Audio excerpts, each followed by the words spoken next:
Welcome everyone. Today I'm here with SquattingxBear and we're kind of going to have a conversation about Halo 2 and Halo 2 Classic and just sort of how 343 has handled Halo 2 Classic, whether they've given it enough support like the community has wanted, or whether there are some deficiencies in sort of what they have done with Halo 2 and Halo CE a little bit. So before we hop into that, I'll kind of just let SquattingxBear introduce himself. Hey everyone, my name is SquattingxBear, at least that's my tag.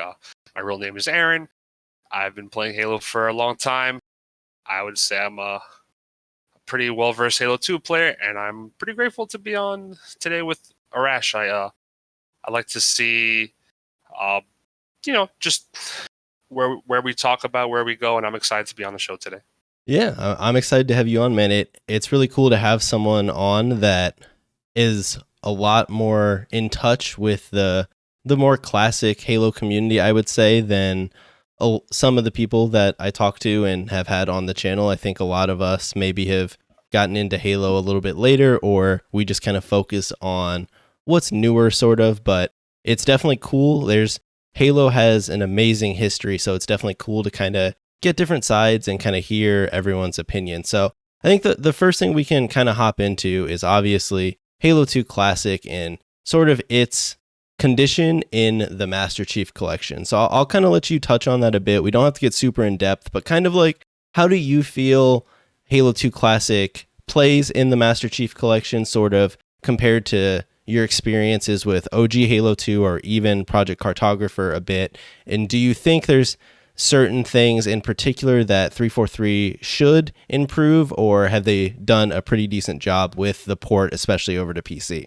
It's over time it's become more difficult to discern what I think is objectively a better version of the game. You can land the game now and you can play that version in 30 frames per second. You can play that with an S-type controller. You can play that on a CRT, and that could be an enjoyable experience, but you may be excluding people who are used to playing like maybe on a Xbox One controller, or on maybe modern settings, or a faster FPS. And I think that it's very difficult to try to unite all these people and to essentially try to get all these people to play one version of their favorite Halo game. And yep, it's just a difficult task. I don't want to say it's been perfect, but I don't want to say it's been bad, right? Like, we've come so far from where we were in 2015, where we were in 2016. There's things I like to see. Sure, there's little things like skins would be nice. I'm sure that's being worked on. I would like to see how the population does with crossplay. I can't say the game's dead, because if I search social, I do get games and Slayers, Snipers. There are people that still stream, and the game may not be in the same state as it once was, but I like the direction that we're heading. I still see the passion from people. I still see people caring enough and putting the effort in.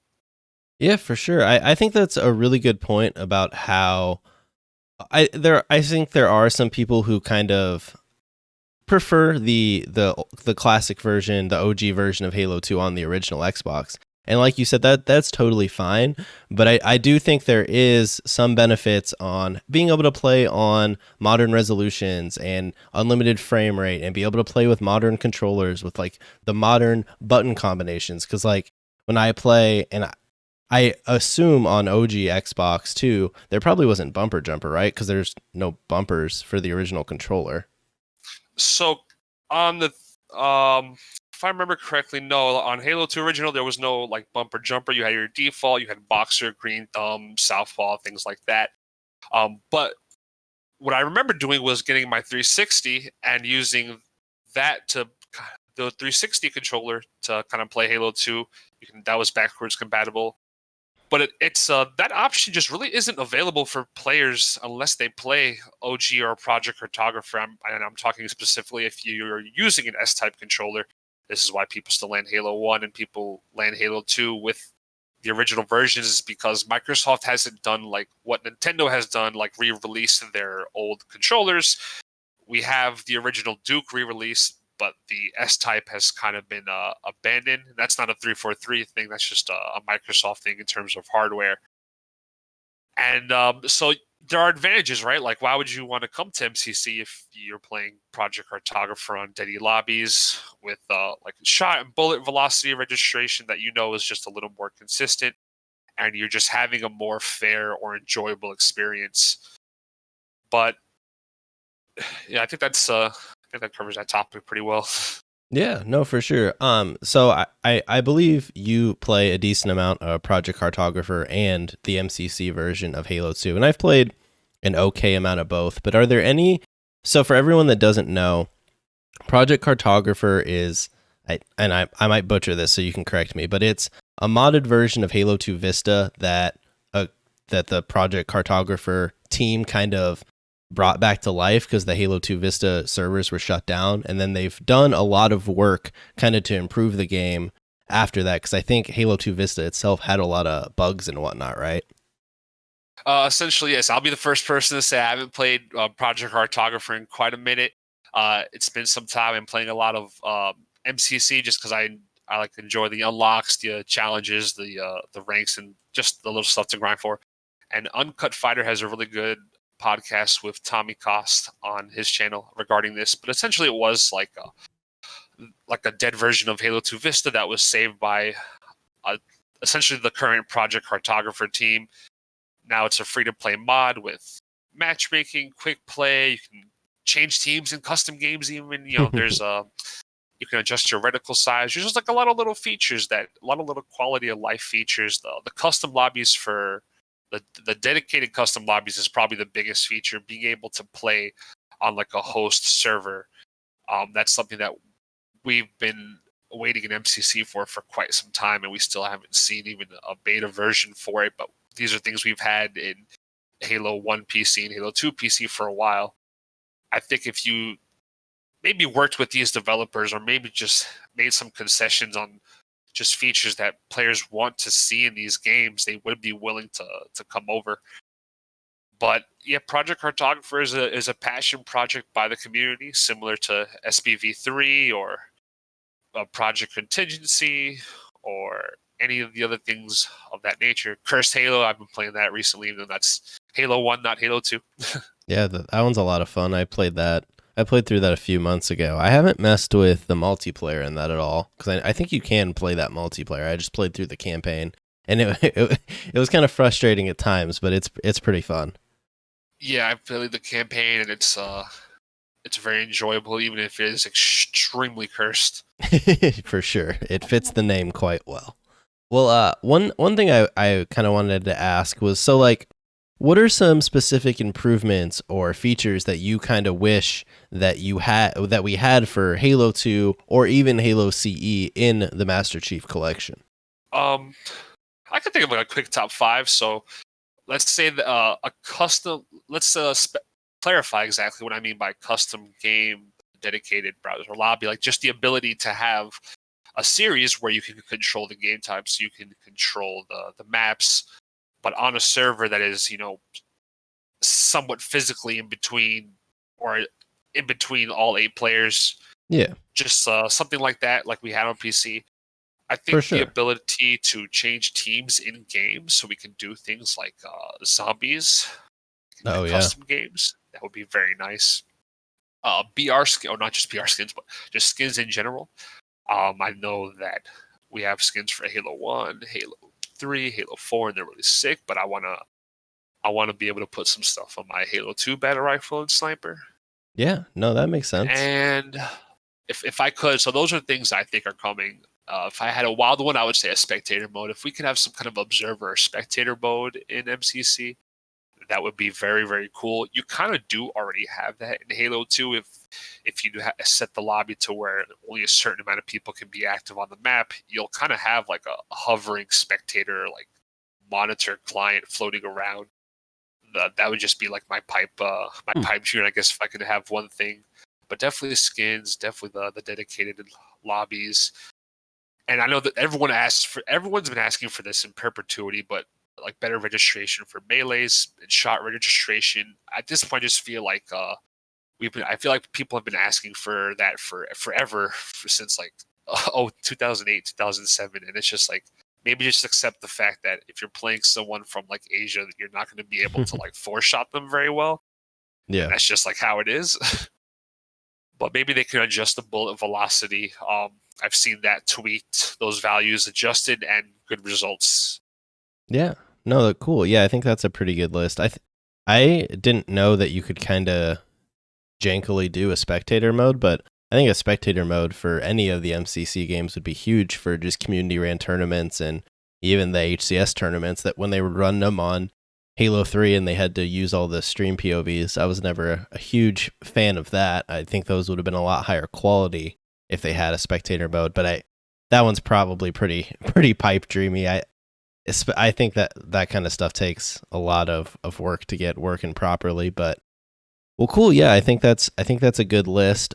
One other topic that I kind of want to talk about is just why I think a lot of newer Halo fans maybe struggle to get into Halo 2. And we talked about this a little bit before we kind of started recording. I didn't know if you maybe wanted to recap some of the things that you were saying. Basically, I was asking him kind of how he felt. So a lot of people, when they look at Halo 2, I feel like a lot of fans of the newer games in particular, they look at Halo 2 and they see these button combos and they see people, especially if you watch like a Halo 2 montage, it's like a highlight reel of all these ridiculous button combos. And you watch that and it kind of, it doesn't scare you, but it's really daunting to try and get into that game, especially in a game that's older and the player base might not be as big as it once was. So you kind of look at that and you're like, I don't even know if it's worth it. And so I had talked about how, honestly, when I look at Halo 5, and this isn't something that I've always thought, it's kind of not like a super recent thought in my head, but it was something I've kind of realized over the past year or two, kind of watching higher level Halo 5 players. And it's just that when you watch higher level Halo 5, there's a lot of going on, and a lot of it's more movement based in Halo 5 as opposed to maybe a lot of the stuff being gun based in Halo 2 or Halo CE. And I just kind of wanted, I'll kick it over to you and you can kind of talk about kind of what you think some of the struggles with getting new players into Halo 2 are. The struggles come with that the information's not readily available, right? Like the game's not going to tell you. It's not going to give you any on-screen indication as to when you successfully hit a BXR or a dub shot or even something as simple as a grenade reload. It's very old school in that you kind of have to discern these things for yourself. A lot of the hype is under the hood. It's very, very similar to like old school Street Fighter, Third Strike, maybe even like Marvel, something like that. Um, the information, the allure is that it's kind of hard. The allure of the game is that you kind of just have someone has to tell you, someone has to show you. And if you go on like Halo Waypoint, you're not going to see a video tutorial on how to YY correctly or, how to grenade reload. Like these things aren't shown to the player. They're still seen as like forbidden techniques or, oh, you shouldn't do that. That's bad BM. I saw an Ackman video recently. When I say recently, I mean within the last 2 years, where he said he understands and enjoys Halo 2's button combos for what they are, but he prefers not to play with them for how they alter the gameplay. And as someone who's been playing since 2004, like I hate to hear stuff like that. Where it's upsetting to hear stuff like that when I rather would want to tell someone like, this is why you should play this game. Here's every reason that you should. And I just think I would tell someone that there's no other Halo game like it. It's akin to what you're used to, but it's nothing like what we had before. Just like Halo 5, like you're not going to get anything else that comes to the movement, the abilities, the things that you can do to other human beings in that game. Like there's nothing else like it. Halo 2 is very similar. We just may not want to see it that way. These games are more alike than they're dislike. The damage per second that you're able to do on someone, the amount of I would say flair, right? Personality, like style. Like I can watch a Hyena video or a Skulls video or a Hustler or a Zutrukio video, and I can tell you these players, just not based on the tiles, but just based on the things that they're going for, because you do have that complete freedom of expression that you only see in things like maybe Super Smash Brothers Melee or even Counter-Strike, where you really do have a complete free-form control over your character, as opposed to other games where it may not be as unlimited. So I would say that it's like a mysticism. There's a reason why we still play it. It's because nothing else has even come close. Nothing else has even come close to scratching this itch. And I think we're going to keep playing this game, at least on the side, because it's a lot of fun. That's all there is to it. It's just a whole lot of fun to watch, to play, to talk about. Yeah. So let me ask kind of an out of the box question. So if I don't know how much you follow Smash at all, but and there's still a pretty big esports scene for Melee, and a lot of that is pretty grassroots. It's ran from the community. Nintendo's really never supported esports for Melee.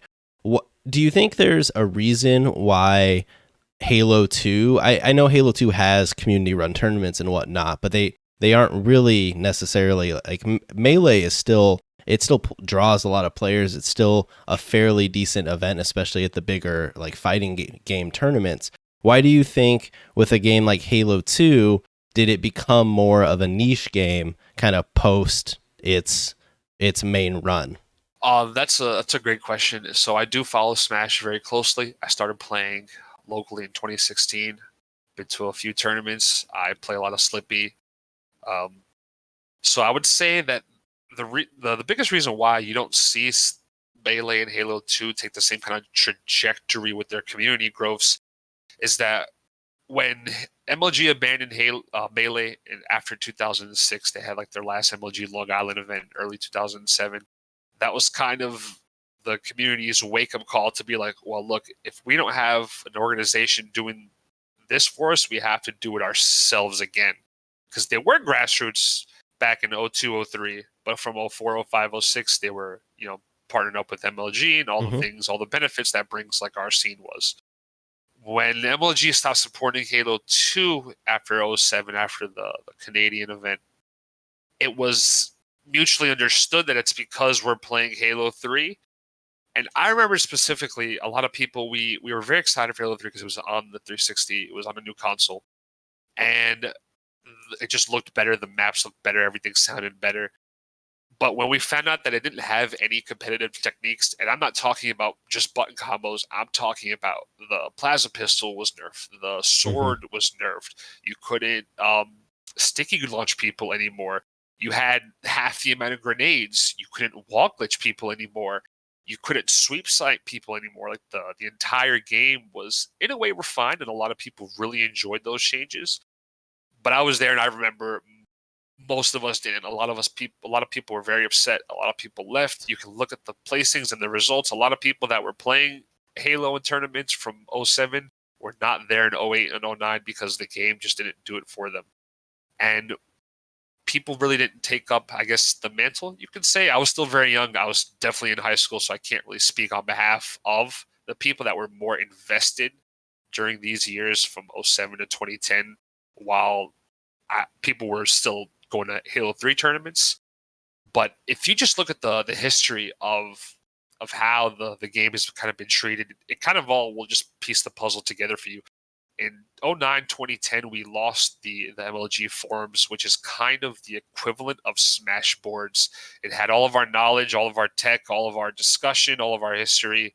It was linked with the Game Battles forums, and MLG took that off their webpage. They took that off the homepage. I mean, that was a big resource that was just gone from us forever.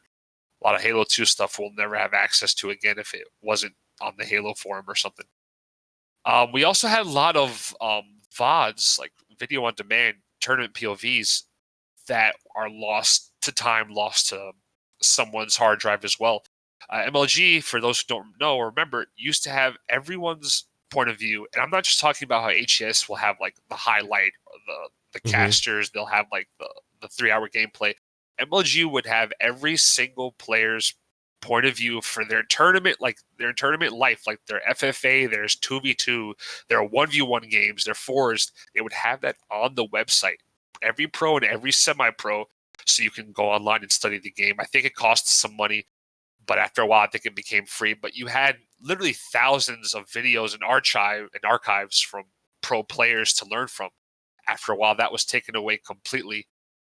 Same thing for Melee. You can't find these VODs anymore. They're just gone due to copyright issues or hardware issues. We'll never have those thousands of hours of footage ever again.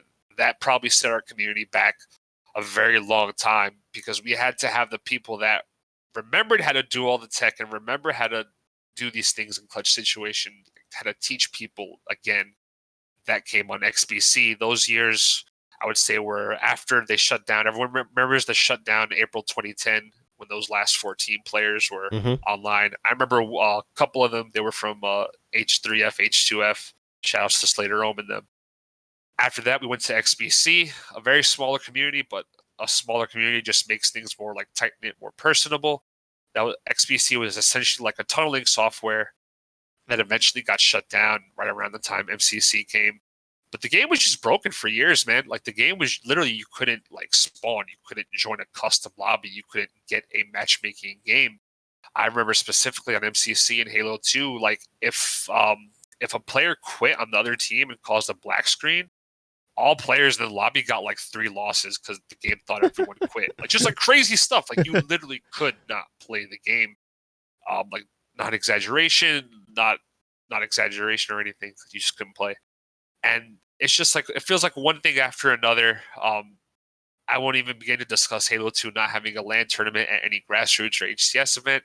But I also understand that you cannot force people to play a game they have no interest in. You can't tell people to play something that they don't want to play. A lot of these new Halo players, they're not like shy about it. They're very open that they don't enjoy Halo 1 and Halo 2, not in a 4v4 setting, not in a free-for-all setting. They're just not interested. And that's a shame because I think this game offers something those games don't. I think this game still has value and merit, but it's just been difficult due to circumstance. However, I will say that we do have MCC, we do have Project Cartographer. There's nothing stopping someone from playing the game, getting involved right now today if they want to. Yeah, well, cool. That's some really good information, and it's really cool to hear. I don't really have any other topics. The one other topic I wanted to hit on, you kind of briefed over, and that was just 343 not really running any sanctioned events for H2 since it's come to PC. I know they've kind of put some community organizers up to the task. I know especially when H2 first dropped on PC, was it Esports Arena was running a weekly tournament, or one of the smaller tournament orgs was running it. And yeah, so you kind of touched on that. I guess my only thoughts there, and you kind of mentioned it too, is you can't really force people to play a game that they don't want to play. And a lot of the current Halo pros, not all of them, but a lot of them are pretty vocal that I don't think they want to compete in Halo 2. And so I understand why from 343's end they wouldn't force all of those players to go and compete in a game they don't want to compete in, because they already get enough backlash when they're throwing them on Halo 3. Yeah. And that's a game that's a lot more palatable for someone who didn't necessarily, if you didn't grow up on Halo 3, I think Halo 3 is still a lot easier to get back into than something like Halo 2. Absolutely. To 343's credit, like there is no winning. Like there is no pleasing everyone. I've come to learn that on my time on Twitter. Like they are literally tasked with the impossible, and I empathize with that. So they did give Esports Arena, I'm not sure if it was money, support, tweets, whatever it was, grassroots assistance, to run those H2 4v4 tournaments. Not many teams registered. It was similar to the UGC Sanctuary series I helped run last year, where we tried to get 4v4 Halo 2 teams to register. Usually the first week or two, we have great turnout, but instead of like trending upward, we go from like a dozen teams to like 1 or 2. That's just the reality. There's better luck with free-for-alls and 2v2s, but it's very difficult to convince good players to play in a free-for-all or a 2v2 when it's on-host custom, or specifically they have to play off-hosts in a custom, in a free-for-all, or in a 2v2. Nobody really wants to do that because if the players are all around the same skill level, we've just seen the host wins 10 out of 10 times. And that's one of the reasons why we play on Project Cartographer, because of everyone's kind of off-host. And I would also say that it's no secret that nobody was really playing Reach or Halo 2 Anniversary in a 4v4 tournament setting until that money was put into it, until that support was put in there. And I don't know how well that's turned out in terms of keeping players. Like, are you able to find games in Reach Hardcore? Are you able to find games in Halo 2 Anniversary Hardcore? I can't say that just because people aren't playing a game that we shouldn't try to put something into it. And I mean more than just $500. Players don't want to compete for like $100 or less. And like that was not for one tournament. I'm talking about like they have like $100 prize pools split between 4 people's like per week. People don't want to do that. These people are like older with jobs and they have kids and they have more responsibilities. It's disheartening maybe seeing like 5-10K put for other tournaments that didn't have like the support, didn't have the passion of people creating their own mods and creating, custom game tournaments, because there have been tournaments on Project Cartographer. Shout outs to Alan and MVC. They've been, and Havoc as well, all those people that have been running tournaments that have been open and vocal and been very accepting of people and allowing anyone to join and doing their draft tournaments. But these aren't the things you're going to see retweeted because of the platform they're on. You're not going to see these promotions. You're not going to see these retweeted. But you will see pros playing them. I'll give props to Elamite, Hysteria, Ace, and I think Maniac as well. I've seen those people play in Halo 2 4v4 events on Project Cartographer and the MCC esports stuff as well. So I think it's going to take a lot. It's going to take more support, more passion from the community, and yeah, maybe a little support, maybe a little more like open communication, right? Because if they would have asked anyone like, hey, do you think people are going to register for an MCC on host tournament for $100 a week? I would have said no. I don't think that's a good way to utilize that money. So maybe just a better understanding of the goals of let's be realistic about what people are willing to play and do. But I understand that 343's job is very difficult. I don't envy their position. Yeah, for sure. I think that you kind of hit on a lot of the struggles that 343 faces and just kind of the position that they're in. And I wouldn't necessarily say they always make the best decision, right? But I don't think they're purposely out there trying to neglect any of the communities of Halo. But it's just... No, I know Tashi loves Halo 2. I know a lot of the HCS team enjoys Halo 2. They say it all the time. I listen to those podcasts. I want to make that just very clear. I understand that. There is love for this game. And maybe sometimes people go too far with the things they say. And I'm one of those people. And we can all do a better job on social media. No, for sure. I mean, that's kind of just one of the issues with social media, right? Is everyone... you take your point and you kind of like what's the word, like not rationalize it, but you take it to an extreme, right? So like while you might have originally been just a little bit of critical of 343's handling of Halo 2, it kind of spirals after multiple tweets from multiple people into just full blown like, wow, they've done a terrible job. And it's the other end too, right? You might have someone that's like slightly positive towards something they've done, but then like after you see a bunch of people retweet it, it becomes like this overwhelming praise, and you're like, well, I think this needed to be more in the middle ground on both ends of the spectrum. Absolutely. I'd like to see, I guess I don't know how well this relates to Halo 2, but we definitely got to stop hating on people for enjoying stuff.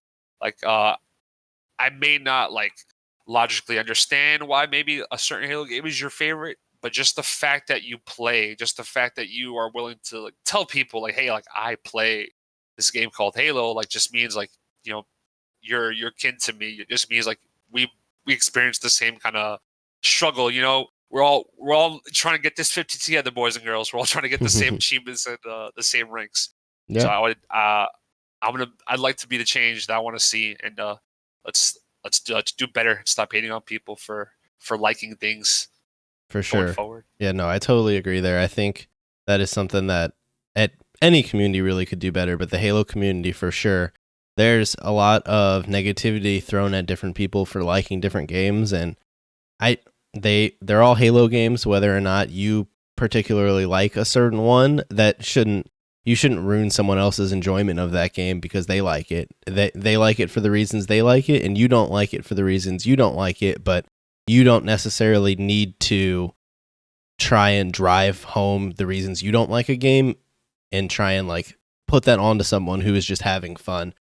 Anyways, I think we covered a lot of good Halo 2 topics. I think that's, unless you had anything you wanted to hit on the way out, I just figured we would do one super light topic and then you can kind of tell people where they can find you.